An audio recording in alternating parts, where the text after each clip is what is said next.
성령을 위하여 심는 자는 성령으로부터 영생을 거두리라. 우리가 선을 행하되 낙심하지 말지니 포기하지 아니하면 때가 이르되 거두리라. 그러므로 우리는 교회 있는 대로 모든 이에게 착한 일을 하되 더욱 믿음의 가정들에게 할지니라. 아멘. 뭐 모르는 말이 있어요? 착한 일을 하라는데 뭐 착한 일은 뭔지 몰라요? 알아요. 안 돼. 자, 이 갈라디아서는 편지입니다. 편지. 신약의 편지가 신약이 27권인데 편지가 몇 권이나 있는 줄 아세요? 13권이 있어요. 13. 맞나? 하여튼. 자, 우리가 이 편지인데 누구한테 쓴 편지예요? 갈라디아 지역에 있는 교회들에게 썼어요. 어떤 특정한 교회가 아니라 갈라디아라는 지역에 교회가 여러 군데 있는데 그 지역에 있는 모든 교회가 편지를 써서 그 편지를 어떤 첫 교회가 받았겠죠? 보고 다른 교회에 또 돌려보고 이러라고 쓴 편지예요. 근데 이 바울이 쓴 편지를 우리가 읽어보는데 어떻게 하면 이 편지 말을 잘 알아들을 수 있겠어요? 앞으로. 성경 앞으로 가야 된다. 맞긴 맞아요. 맞긴 맞는데 기본적인 건 뭐냐면 편지 받는 사람들이 과연 어떤 사람들인가 그걸 알아야지. 어떤 사람인 건 안 나와 있으니까. 그때는 편지 받는 사람들이 참 급한 상황이라 편지를 썼는데 그 편지 받는 사람들의 사정은 우리가 지금 모르잖아요. 그걸 알아야 그래서 바울이 이렇게 썼구나 라고 우리가 이해를 하잖아요. 그렇죠? 제가 말씀드렸지만 옛날에는 편지 쓰는 게 보통 일이 아니에요.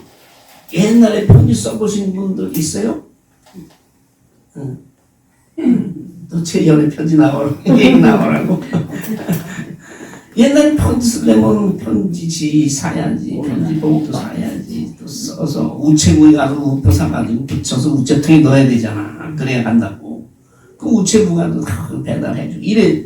그러니까 바울이 편지를 쓰는데 보통 일가족은 편지를 잘 안 써요.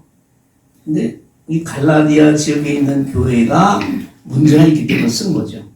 그럼 갈라디아 지역이라는 건 어떤 지역이에요? 제가 어제 저녁 늦게 지도 하나 보냈는데 받으셨어요? 네. 거기 보면 나오잖아요. 지금 핸드폰 가지신 분들 한번 보세요. 제가 보냈는데 거기 보면 아주 금방 알 수 있어요. 갈라디아 지역이. 제가 그래서 보냈거든요. 보면 이 옆으로 찍은 사진이라 이걸 이렇게 돌려보면 조금 확대해서 보면 지도가 나오죠? 예루살렘 찾으셨어요? 네.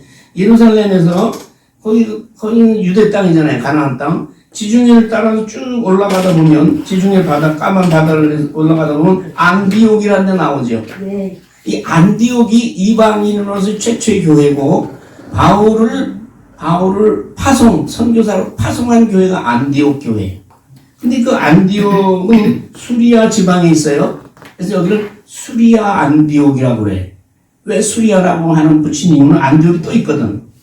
그래서 1차 선교 여행 때 이 바울이 구브로라는 섬에 들렸다가 배를 타고 튀어나온 곳이 지금의 터키 지방이에요. 거기 지중해에서 건너서 지중해를 배를 타고 그 지방에 들어가서 더베, 루스트라, 이고니온, 안디옥, 그 까만 점들 보이죠? 네. 근데 제일 처음에 선교하러 가는 곳이 또 안디옥이야. 그래서 어제 제가 지도를 보내면서 안디옥을 찾아보세요. 안디옥이 2개 있습니다. 그랬거든. 그래서 이 터키 소아시아 지방에 있는 안디옥은 그 지역이 비시디아이기 때문에 비시디아 안디옥. 네, 바울이 다니던 파송받은 한 교회는 수리아 안디옥. 그래서 안디옥에서 선교를 하다가 쫓겨나가지고 그 옆에 이코니온, 루스트라, 더베 이렇게 지역에 다니면서 선교해서 거기 교회가 생겨났거든. 근데 거기가 이 네 교회가 있는 지역이 뭐야? 갈라디아 지역이에요. 네. 보니까 대충 아셨죠? 네. 그 지역에. 근데 그 지역에 있는 사람들은 유태인이요, 이방인이요.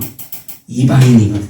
이방인이 바울의 그리스도의 복음, 십자가와 부활의 복음 듣고 예수를 믿게 되고 거기 교회가 생겨났어요.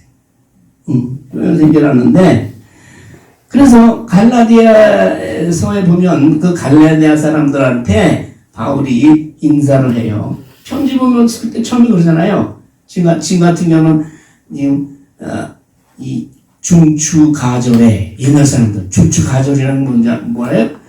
추석을 낀 그 날을 중추가절, 좋은 계절. 중추가절에 왜 이렇게 비가 오는가지요? 한절 위에 몸이 건강하신지요? 이렇게 쓰잖아요, 편지. 요새 그렇게 쓰는 사람도 없지. 그냥 이메일로 대고서 몇 것만 쓰고서 마니까. 옛날에 꼭 그렇게 써서 인사를 했잖아. 근데 갈라디아 편지 보면은 그렇게 인사를 하면서 뭐라고 인사를 하면서 1장 4절 보면 이렇게 바울이 얘기해요. 그리스도께서 하나님 곧 우리 아버지의 뜻을 따라 이 악한 세대에서 죄 가운데서 우리를 건지시려고 우리 죄를 대속하기 위하여 자기 몸을 주셨으니 영광이 그에게 세세토록 있을지어다. 아멘 나와야지. 성경에도 아멘. 네. 갈라디아서에 왜 편지를 썼냐 하면 우리를 건지시려고 우리를 대속하기 위해서 자기 몸을 주신 예수를 믿음으로 구원에 이르는 거거든. 근데 바울이 이게 갈라디아를 떠나서 선교를 마치고 떠나서 2차, 3차 여행을 쭉 다니고 있는데 듣자 하니 갈라디아에 있는 교회에 다른 사람들이 들어와서 아니 그거 가지고는 안 돼. 바울이 무슨 예수님 제자냐? 그게 무슨 사도야? 예수 십자가에 달리신 예수만 믿어서 구원에 이르는 게 아니고 딴 거를 해야 돼. 딴 거. 그러면서 특히 당시에는 예수 믿는 사람들이 대부분이 처음엔 유대인들이었거든요. 유대인들은 뭘 믿어요? 율법을 믿고 유대인이라는 징표는 뭐예요? 할례를 받는 거야. 그래서 너희는 유대인이 아닌 사람은 이방인이거든. 이방인 너 예수 믿고 구원 얻는다고 그 전에 율법을 믿어야 되고 할례를 받아야 돼. 이렇게 얘기를 하는 거야. 근데 유대인들은 하나님을 믿고 구약에 관한 지식이 있는 반면에 우리 이방인들은 아무것도 모르잖아. 그러다가 바울의 그리스도의 복음을 전해서 믿은 사람들이 이러한 말에 유혹을 당해서 그 말이 사실인 줄 알고 거기 자꾸 따라가기 시작하네. 그래서 이 바울이 그래서 이 교회가 갈라디아 1차 사람이 처음에 한 거에 대해서는 아주 애착이 있잖아요. 처음에 파송을 받아서 갈라디아에 들어가서 거기서 루스드라라는 곳에서 바울이 돌에 맞아서 거의 죽었거든. 유대인들한테 돌을 쳐맞아가지고 거의 죽었다고. 그래서 내다 버렸다고. 근데 바울이 얼마나 독한 사람이냐면 깨어나가지고 자기가 때린 사람이 있는데 거기 찾아가는 거야. 나 살았어. 네가 너희들 아무리 나를 돌로 때려 죽이려고 해도 예수 믿어야 구원을 받는 거야. 이렇게 전해놨거든. 그러니까 그렇게 세운 교회인데 이게 예수 복음이 아니라 다른 복음이 들어가서 그리고 그 이방인들은 옛날부터 섬기는 신이 있었어요. 사람들은 원래 종교성이 있어가지고 뭔가를 믿어야 살아. 우리나라 조선까지 우리 백성들은 특히 조선까지 뭘 믿고 살았어요? 아무 것이나 믿고 살았지. 산에 가면 뭘 믿었어? 산에. 산신령. 바다에 가면 뭘 믿었어? 용왕. 그뿐만이 아니라 장독대 신도 있대. 그래가지고 온갖 잡신한테 비나이다 하면서 살았잖아요. 그 제일 크게 믿는 게 뭐야? 그거 안 믿으면 아주 그 당시에는 가문에서 쫓겨나. 우리 조상들이 제일 따르고 믿고 여태까지도 믿는 사람들 있잖아. 추석 때면 더 잘 믿는데 뭐예요? 조상신. 조상신이 우리를 잘 보살펴줘야지 우리가 산다는 거지. 에? 그 당시 갈라디아에 사는 사람들도 이방인이었기 때문에 다른 신들을 많이 믿었거든. 그런데 예수를 믿고 구원을 얻은 다음 그렇게 고백하고 교회를 만들어 예배를 드리면서도 자기가 믿던 이방신 그때 제사나 예배 드리던 방식 형식을 그대로 거기다 도입을 하려고 그래. 응. 그러면 이게 막 바울이 보니까 한마디로 엉망이 되는 거야. 복음을 예수의 복음을 전해서 예수 믿게 해서 교회가 설립되고 그걸 이제 장로들한테 맡기고 떠났는데 이 교회가 완전히 이제는 막 사탄의 로 인해서 완전히 엉망이 됐네. 그래서요 갈라디아서에 보면 여러분 바울이 편지를 쓰면서 저주를 받을지어다. 사실 이게 무서운 얘기잖아요. 저주 받으면 어디 가요? 지옥에나 떨어져라. 이랬다니까 바울이 성경에서. 예수님도 그렇게 엄청난 욕을 한 거 기억나세요? 이 독사의 새끼들아. 욕을 했어요. 응? 누구한테? 바리새인들. 바리새인들 이 독사의 새끼들아. 지옥에나 가라. 예수님도 그러셨거든. 그러니까 복음을 방해하는 세력에 대해서는 가차없이 예수님도 저주를 받으십니다. 바울이 뭐라고 갈라디아서 1장 8절 9절에 보면 그러나 바울이나 하늘로부터 온 천사라도 우리가 너에게 전한 복음 외에 다른 복음을 전하면 뭘 받을지어다? 저주를 받을지어다. 그렇게 막 저주를 퍼부었어요. 갈라디아 교회를 흔드는 그 유대인들과 다른 복음을 이방 신들 믿는 우상 믿는 사람들한테. 그리고 그 절에 보면 이렇게 얘기해요. 우리가 전에 말하였거니와 내가 지금 다시 말하노니 만일 누구든지 너희가 받은 것 외에 받은 것이라는 말이면 예수 믿고 구원받는다는 거거든. 십자가의 은혜로 구원받는 거고 십자가의 보혈의 피반이 우리를 구원하신다는 그 복음 외에 다른 복음을 전하면 뭘 받아? 저주를 받은지요. 강력하죠. 그거 왜 갈라디아에 이 편지를 바울이 쓴 거를 이유를 알겠죠? 다 교회가 망가지게 생겼다 이 말이야. 그 급해서 이 편지를 썼어요. 편지를 써가지고 1장, 2장, 3장 이렇게 쭉 주로 이제 믿음으로 구원을 얻는다. 오직 믿음으로만 구원을 얻는다는 얘기를 이제 써내려가다가 갈라디아서 5장 1절에 보면 보세요. 5장 1절. 이게 알아야 우리가 오늘 본문은 쉬운 거예요. 왜 바울이 이렇게 알았는가를 알아야 되니까 갈라디아서 5장 1절에 보면 이렇게 얘기하고 있어요. 바울이 그리스도께서 우리를 자유롭게 하려고 자유를 주셨으니 그러므로 굳건하게 서서 다시는 종의 멍에를 매지 말라. 왜냐하면 예수께서 우리를 위하여 죽으셔서 우리를 구원하셨다는 얘기는 자유를 주셨다는 얘기. 이 자유는 해방이죠. 뭐에서 해방됐다는 거예요? 죄와 죽음과 사망의 세력에서 우리를 건지시고 우리를 해방시켰었어요. 아멘. 믿습니까? 아멘. 그분이 바로 예수님이에요. 그러니까 이제 우리가 죄에서 해방됐는데 그러니까 다시는 종의 멍에를 내지 말라. 무엇의 멍에라는 건 이제 갖다 뒤집어 씌우는 거 아니야. 그걸 씌우면 그대로 끌려갈 수밖에 없는 거잖아요. 이때 종이라는 건 뭐의 종이 된다는 얘기예요? 죄의 종. 너희가 죄와 사망과 죽음의 세력에서 예수가 건졌는데 이제는 그렇다면 너희가 다시 죄의 종으로 그 죄의 삶을 다시 살아서는 안 되느니라. 그런 말이야. 이 말은 뭐냐면 예수 믿었어. 세례 받았어. 아니, 세례 받기 전에도 물론 예수 믿으면 구원을 받지만 내가 이제 예수 믿습니다 고백하고 어떤 공동체 일원이 됐다는 것을 많이한테 선포하는 게 세례잖아요. 세례를 받았는데 그럼 구원받은 사람이라도 구원받은 이후에도 다시 죄의 세력에 거기에 빠져서 죄적인 삶을 살아가는 사람들이 많다 이 말이에요. 많아. 네. 그걸 보고 바울이 그러면 안 된다.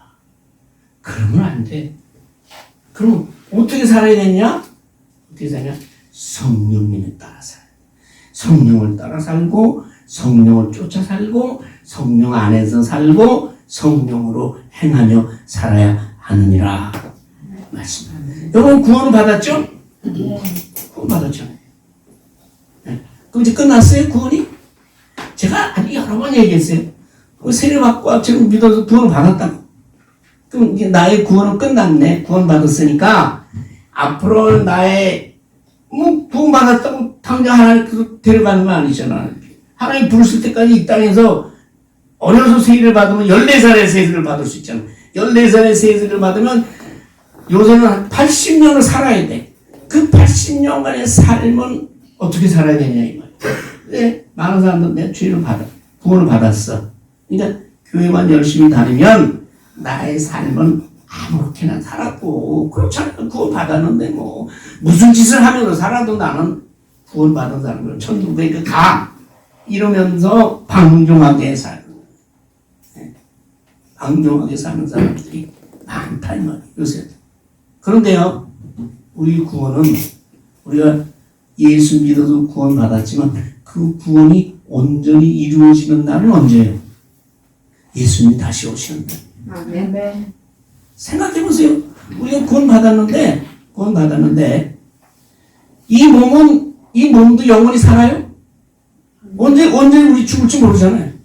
그럼 이 몸은 죽으면 어떻게 돼? 무덤 속에 가거나, 이건 무덤 속에 안 집어넣어. 바로 태워서 날려버려. 응. 우리 육신은 구원받았지만 우리 육신은 썩어서 없어지거나 태워서 날아가는 존재야. 그럼 구원받았으면 우리 영혼, 우리 죽은 다음에는 우리 영혼만 하늘나라에 가 있는 거예요. 그럼 온전한 구원이 아니에요. 온전한 구원이라는 건 어떤 것이 온전한 구원이냐? 부활하신 예수님을 보세요. 보지 못하셨으면 그 예수님 만난 사람들을 통해서 부활하신 예수님을 우리가 생각해 보세요. 상상해 보세요. 부활하신 예수님은 생전에 가지셨던 육신과 같은 육신을 가지셨습니다. 그러나 그거는 영원히 사는 몸입니다. 거룩한 존재입니다. 부활에 신령한 존재예요. 그리고 그 부활체는 때와 공간을 넘나드는 그런 존재야. 그래서 우리가 죽어서 썩어진 몸이 예수님이 다시 오실 때 예수님께서 부활하신 것 같이 우리의 몸도 영광의 몸으로 다시 부활할 줄 믿습니다. 네. 그 사도신경에 보면 사도신경이 뭐라고 그래? 부활을 믿잖아요. 몸의 부활이에요. 이 몸의 부활이라고.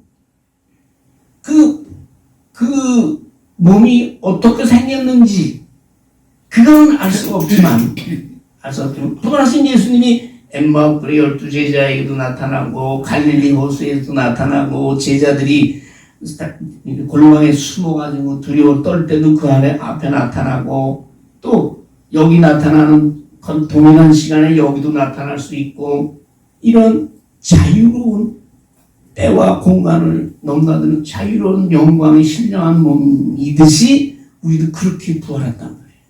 그래서 우리 몸이 부활하고 우리 먼저 천국에 가 있던 영이 합쳐져서 온전한 영육간의 부활체가 됐을 때 우리의 구원은 완성되는 줄 믿습니다. 네. 그때까지는 어떻게 돼? 그때까지는 우리가 이 땅의 삶을 살아가야 되는데 그 마지막 날에 우리가 그 영의 몸으로 부활하는 구원이 완성될 때가 어떤 때냐? 그때가 바로 추수할 때고, 우리가 곡식을 농사로 지면은 추수할 때고, 그때가 곡식을 거둘 때요. 그리고 우리는 이 땅에서 구원을 받은 이후에도 마지막 날에 구원이 완성될 때까지는 성령님 안에서 성령을 따라 살아야 되는 하나님의 자녀인 줄 믿습니다. 아멘. 그렇게 하면서 우리는 이 땅에서 하나님의 자녀인 증거물을 남겨야 돼요. 그래서 갈라디아서 5장 13절에 보면 이렇게 바울이 얘기를 합니다. 형제들아 너희가 자유를 위하여 부르심을 입었으나 얘기했죠? 해방, 죄에서부터 자유하기 위해 해방을 위해서 예수님께서 부르셨으나 그 자유는 육체의 기회를 삼지 말고 오직 사랑으로 서로 종노릇하라. 구원을 얻었는데도 불구하고 육체라는 건 뭐예요? 육체라는 건 뭐예요? 그건 어디 나오냐? 17절에부터 19절에 여기서 육체의 기회를 삼지 말고 라는 것은 육체를 따라 살지 말란 말이에요. 우리가 이 땅에서 사는 것은 기회입니다. 기회. 무슨 기회? 사랑으로 서로 종노릇하고 하나님의 사랑을 증거할 기회인데 그 기회에 육체를 따라 살게 되면 그 육체라는 건 뭐냐면 19절에 이거 보면은 분명한 것이에요. 19절에 육체의 일은 분명하니 음행과 더러운 것과 호색과 뭔지 아시죠? 성적인 타락, 우상 숭배와 주술과 원수 맺는 것과 분쟁과 시기와 분냄과 당짓는 것과 분열함과 이단과 투기와 술 취함과 방탕함과 또 그와 같은 것들이라. 이러한 것들에 빠져서 살지 말라 이 말이에요. 그렇게 살게 되면 뭘 거둔다고? 이 세상을 농사 짓는 것에 비유했을 때 육체를 따라서 이렇게 살다 보면 그것은 뭐야? 뿌리는 거야. 뿌려. 내가 이 세상을 산다는 것은 씨를 뿌리면서 가꾸는 삶이야. 근데 육체의 소욕, 이러한 거는 음행과 방탕을 위해서 살게 되면 나중에 뭘 거둬요? 뭘 거둬요? 우리 읽었잖아요. 썩어질 것을 거둔다고 했어요. 우리가 읽은 본문 8절 보세요. 자기 육체를 위하여 심는 자는, 육체라는 건 내가 조금 아까 얘기한 그 여러 가지요. 음행과 성적인 타락, 우상숭배, 주술, 원수 맺는 거, 분쟁, 분냄, 당짓는, 또 술 취함, 방탕함, 이것을 위해서 살게 되면, 예수를 믿는다고 하면서도 이렇게 살게 되면 나중에 거두를 때, 추수할 때, 그때 뭐냐? 마지막 날 예수님 오실 때, 최후의 심판 때 뭘 거두? 최후의 심판에서 하나님께서 죄를 심판하실 때 우리는 뭐예요? 썩어질 것을 거두는. 그는 뭐예요? 지옥에 갈 수밖에 없다. 이게 정신 차려야 돼요.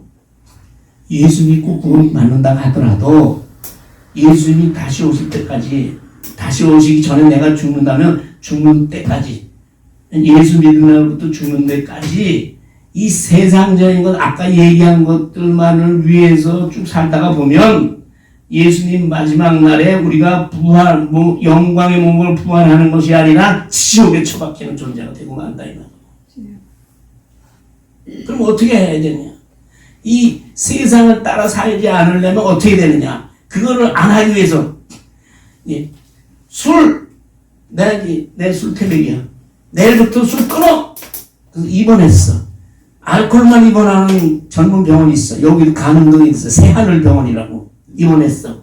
거기 몇 달 있었어. 오래 못 있거든. 3개월이나 6개월 있으면 나가야 돼. 나왔어. 안 먹으려고 했는데 어떻게 같이 일하고 남자들 있잖아요. 특히 이제 힘든 일을 하는 사람들 일 끝나면 어떻게 저녁 먹으면서 술 한잔. 잘하시네. 한잔 하잖아. 한잔 했어. 그런 병을 가진 사람들 특색은 박승섭 씨 웃으면서 잘하네. 그런 병을 알코올에 중독 또는 알코올에 취하는 사람들의 특색은 한 잔 들어가면 3박 4일. 맞아. 무슨 말이에요? 정신 잃어버릴 때까지 들어가야 돼. 정신 잃을 때까지 들어가야 돼. 난 옛날에 우리 교인들 몇 사람 있었나 봤죠. 그래가지고 전화가 어디서 오냐? 병원 응급실에서 나한테 전화가 와. 술 좋아했어. 그러면 또 이제 그 병원에 들어가는 거야. 여러분, 도박에 중독된 사람들. 그 쉽게 끊을 수 있어요? 마약에 중독된 사람들. 또 뭐야? 섹스 때문에. 각종 성범죄가 얼마나 일어나고 있어요. 네. 그거는 우리가 쉽게 알아보는데, 돈에 중독된 사람도 있어요. 돈. 그것뿐이겠어요? 미워하고, 분내고, 이제 미워하지 말아야지. 왜 이걸? 사람이요, 예수 믿는다고 해서 그 사람의 습관이나 이런 것이 하루아침에 바뀔까요? 안 바뀌어요. 어떻게 알아요? 나를 보니까 알겠더라고. 뭐 좀 바뀐 것 같아. 응? 근데 천만의 말씀, 그게 깊숙이 속에 내재돼 있고 신앙생활을 오래 하고 자꾸 그러면 그게 이제 더 밑으로 쭉 가라앉아 있는 거야. 자, 어느 순간에 이게 튀어나와. 어느 순간에. 그래서 자기의 힘과 노력으로 이 세상의 유혹을 끊는다는 것은 제가 잠시 고등학교 졸업하고 대학교 들어가서 잠시 담배를 폈었는데 그거 나가서 담배 끊는 것 때문에 힘들어하는 사람들 심정이 이해가 가요. 마지막 담배 끊을 때 마지막 단계는 뭐냐면 땅에 떨어진 꽁초를 주스러 다니는 거예요. 돈 내고 사면 되는데 끊기로 했거든. 돈 내고 절대 안 산다. 그러면 안 펴야 되는데 큰 모금이라도 펴고 싶어서 땅에 떨어진 꽁초가 제일 많은 데가 어디요? 이 한국 사람은 담배 피워서 쓰레기통에 던지잖아. 아니면은 뭐예요? 길에 또랑 같은데 건들어가서 그걸 주워서 그래가지고 이제 마지막에 그 거기를 넘기고 어떻게 끊었냐? 저는 교회 일을 자꾸 하다 보니까 저절로 교회 일을 자꾸 하다 보니까 교회 있는 사람들 만나고 뭐 하고 학기 기도하고 찬송하고 또 이제 뭐 조금 이제 몇 년 지나면 또 거기 뭐 구역해야 되고 뭐 인도하라 그러고 뭐 또 말씀 준비해야 되고 막 이러면서 그 삶이 바뀌니까 직장에 나가서 있는 만나는 사람들도 이제 예수 믿는 줄 내가 예수 믿는다는 걸 다 이제 공부하고 그게 무슨 얘기냐? 세상을 따라가지 않으려면 성령을 따라 행하는 수밖에 없다. 그럼 성령이 뭐예요, 성령? 그럼 쉽게 예수님을 따라 살아라. 예수님 안 계신데요? 예수님의 말씀을 따라 살아라. 그러면 안 돼. 예수님 말씀이요. 사람은 눈에 보여야 알아. 이거는 말씀인 줄 아는데 말씀 임할 때 하나님의 영이 함께 임하시는 줄 믿습니다. 이 성령이 어느 때 임하는 줄 아세요? 말씀이 떨어질 때, 말씀을 전할 때 성령이 같이 임하는 거예요. 네? 성령이죠. 그래서 예수님을 따라 살아야 된다, 하나님의 말씀을 따라 살아야 된다는 똑같은 것이 성령을 따라 살아라는 얘기. 그건 왜 성령을 따라 살아라고 하느냐? 생각해보세요. 예수님은 부활 승천하셨잖아. 하나님 우편에 앉아 계시다고 오신다고 했잖아요. 그래서 예수님이 하늘에 올라가실 때 우리에게 성령이라는 선물을 주셨다고. 말씀을 보긴. 근데 뭐예요? 잠만 자네? 말씀. 졸을 안 와. 그런 사람이 성경, 특히 마태복음 1장만 보면 낳고 하다가 자. 맞아. 맞대. 돼. 또 레위기 보면 뭐 제사를 지내고 뭘 어떻게 하고 뭐 자꾸 있다 보면 이 무슨 얘기냐면 말씀을 깨닫게 하고 하나님의 말씀으로 들리게 하고 그 말씀에서 우리가 감동을 받게 하는 것이 성령님이 하시는 일. 예수님이 이 땅에 계실 때는 예수님 직접 말씀 전하고 할 때 그걸 깨달았는데 예수님이 안 계시니까 그 예수님이 하시는 일을 대신 성령님이 하시는 거예요. 그래서 우리가 어려움을 당했을 때 우리를 위로하고 우리가 위험에 처했을 때 우리에게 지혜 주시고 또 힘이 없을 때 우리가 능력 주시고 아파서 너무 짜증이 나고 이럴 때도 찬송가 들으면서 마음의 평안과 위로를 얻고 찬송이라는 게 이게 고백이잖아요. 신앙 고백. 이렇게 지금 우리 성령의 시대에 살고 있는 거예요. 그러니까 그 성령에 따라서라는 건 말씀에 따라서 이 말씀에 순종하며 살아가야 이 세상 유혹에서 벗어날 수 있고 그러면 성령을 위해서 살게 되면 마지막 날에 우리 사는 것이 농사 짓는 거라면 성령을 위해 사는 것은 성령을 위하여 심고 뿌리고 거두고 심고 기르고 근데 마지막 날에 가면 뭐를 거둬요? 영생을 거두리라. 네. 죄송하지만 열매를 맺고 나중에 곡식을 거두게 하시는 분은 누구예요? 하나님이시요. 우리 주님이요. 이걸 알아야 돼. 내가 뿌린 대로 거두게 하시는 이는 하나님이시다. 그러면 마음 편해. 왜? 내가 농사를 지었어. 그럼 내가 잘 해야지 많이 먹는다 그러면 사람이 뭐 살 수 없어. 그냥 새벽 꼭지 일어나면 물 보러 가고 그냥 막 하죠. 열심히 해야죠. 근데 내가 이렇게 작년보다 2배 열심히 했으니까 곡식을 2배를 먹을 것이다. 그렇게 생각하지 말라. 왜? 열매를 주신 분은 하나님이시오. 그러니까 우리는 열심히 해. 열심히 가꾸고 열심히 비료도 주고 잡초도 뽑고 하는데 그렇지만 열매를 주신 분은 곡식을 있게 하신 분은 하나님이시다 라고 할 때 우리가 하나님 앞에서 겸손할 수 있고 우리의 마음이 편해지는 거예요. 그렇잖아요. 내가 열에 노력을 했으니까 10개를 먹었어. 올해는 20개 노력을 했으니까 20개를 먹어야 돼 라고 하다가 10개밖에 안 나왔어. 그럼 그때부터 하나님을 원망하고 자연의 법칙은 뿌린 대로 거둔다. 심는 대로 거둔다. 근데 거두게 하시는 분은 하나님이다. 아멘. 너희는 심고 뿌리고 물 주고 그리고 김내고 그런 일만 하는 거야. 그러면 하나님께서 거두게 하시느니라. 그러니까 우리가 소망이 있는 거죠. 성령을 위해서 심으면 영생을 거둘 줄 믿습니다. 아멘. 이렇게 보면 우리가 지금 이제 7절부터 나오는 걸 그냥 쭉 읽으면 이해가 돼. 보세요. 그러니까 나는 그런 유선이 그러잖아요. 캄보디아에 많이 잘 가봤잖아요. 왜 갔어 캄보디아에? 한탕 하려고. 한 달 지나면 1,000,000원 준대. 그따고 속지 말라. 여기 똥남마처럼 똑같은 말이에요. 스스로 속지 말라. 아니 그 사람들이 물론 이렇게 하면 1,000,000원 줄게 라고 해서 속았지만 그것을 믿고 그대로 받을 것이다 라고 자기가 생각했잖아요. 그 생각이 자기를 속이는 거예요. 사람들이 일한 대로 노력한 대로 거두는 거지 그 이상을 거두려고 하고 하는 것은 스스로를 속이는 일이에요. 뿌린 대로 거둔다는 하나님의 질서고 하나님의 법칙입니다. 그것을 깨려고 하는 것은 뭐예요? 하나님의 법칙을 깨려고 하는 거니까 하나님을 없이 여기는 거지.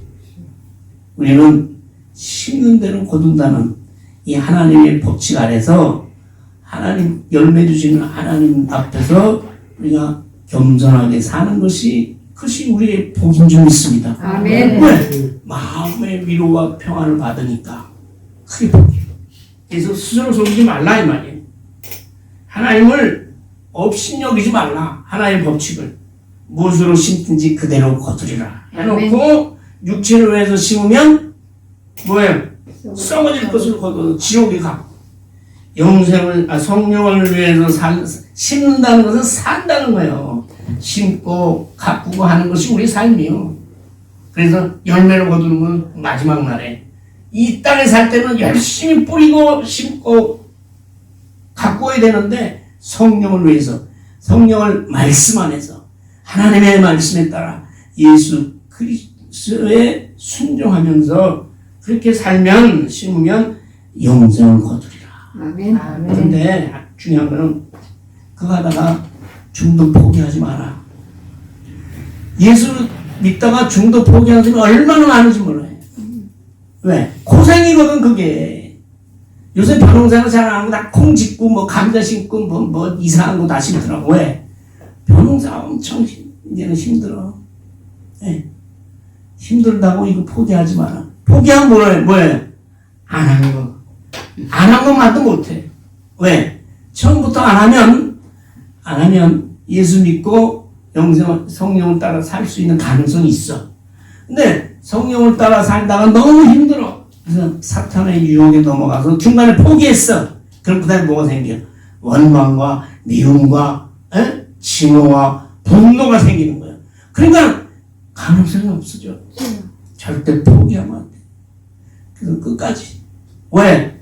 때가 되면 그때 거둘 때가 있는 거예요. 하나님이 정할 때가 되면 분명히 열매를 맺고 영생이라는 그러한 열매를 맺을 줄 믿습니다. 아멘.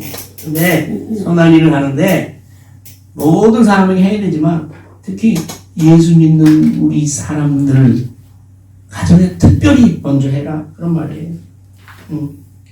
교회에 있는 대로 착한 일을 하는데 믿음의 가정들에게 해야 할지니라.